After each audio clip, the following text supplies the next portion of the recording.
The Holy Gospel according to Matthew. Glory to you, O Lord. From that time on, Jesus began to show his disciples that he must go to Jerusalem and undergo great suffering at the hands of the elders and chief priests and scribes, and be killed, and on the third day be raised. And Peter took him aside and began to rebuke him, saying, God forbid it, Lord. This must never happen to you. But Jesus turned and said to Peter, Get behind me, Satan. You are a stumbling block to me, for you are setting your mind not on divine things, but on human things. Then Jesus told his disciples, If any want to become my followers, let them deny themselves and take up their cross and follow me. For those who want to save their life will lose it, and those who lose their life for my sake will find it. For what will it profit them if they gain the whole world but forfeit their life? Or what will they give in return for their life? For the Son of Man is to come with his angels in the glory of his Father, and then he will repay everyone for what has been done. Truly I tell you, there are some standing here who will not taste death before they see the Son of Man coming in his kingdom. The Gospel of the Lord. Praise to you, O Christ. I've been teaching violin to our older son Andrew for about a year now. He's been practicing nearly every day since then, and because he's put in all that work, he can play music pretty convincingly and even knows his way around the violin well enough to start sounding out the music that we know has been rattling around in his head. The soundtrack to his life, we call it, when he is constantly humming or singing while drawing or doing something else. For those of you who don't know, by the way, I'm a violin teacher and have been doing this for about 20 years. Yesterday, our younger son Nathaniel asked me for a lesson, and he asked me to make him a box violin. See, for little beginners, I make a violin out of a box and a paint stirrer so that the first time it falls down, it's a teaching moment and not a disaster. Of course, Nathaniel wants to skip right to the part where he's awesome. But I've been teaching for over 20 years now, and I know how many steps have to happen before we get to the awesomeness.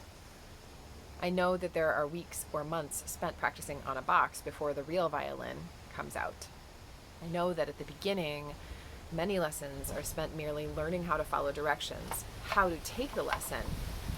They're not so much about learning, but about learning how to learn. But Nathaniel, of course, didn't want to do what I was asking. His vision of what was going to happen, likely that he wants to play right away and keep up with his brother, isn't possible without a lot of hard work and without the process that I know we will need to follow together. It's a process I've seen so many children go through over the years, but Nathaniel's vision didn't match what I knew was going to need to happen, and so he threw a temper tantrum. Not this way, Mom. This is too hard. I've done it too. I think I know the best way forward, bristling against any attempts to slow down or do things differently or change the pathway to the goal, or even just take the steps that are needed to get from here to there. If I think I know how something is supposed to work, how something is supposed to be, it's really hard to imagine a different way or accept that my own vision doesn't reflect how things are going to work. So I have a lot of sympathy for Peter in today's gospel. He has just been told in the preceding pericope text that he is the rock upon which the church will be built. It would be safe for him to assume he understands what Jesus is going for here, but he doesn't. When Jesus explains the sacrifice it's going to take to change the world, Peter says, Not this way, Lord. Have you thought of your other options? What about these ideas I've had? Ideas that don't involve giving yourself up, sacrificing your whole life.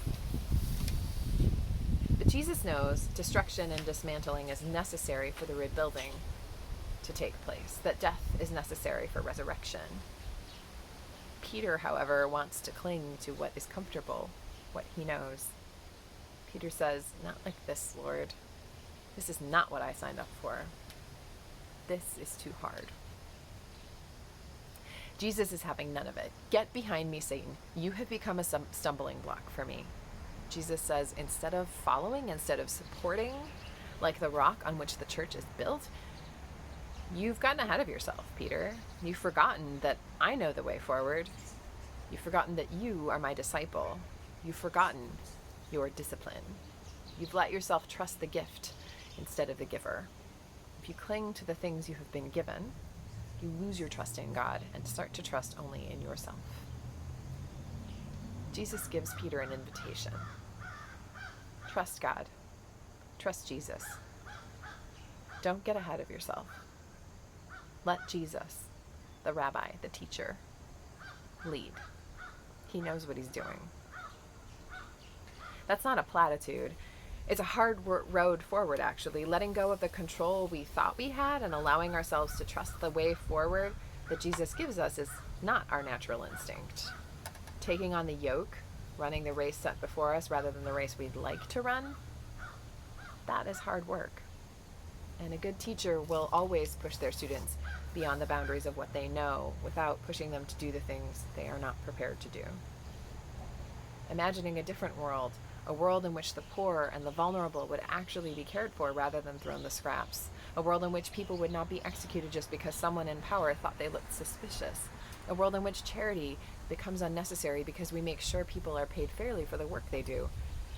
That requires a leap of faith so massive that it seems insurmountable. And yet God knows it's not impossible.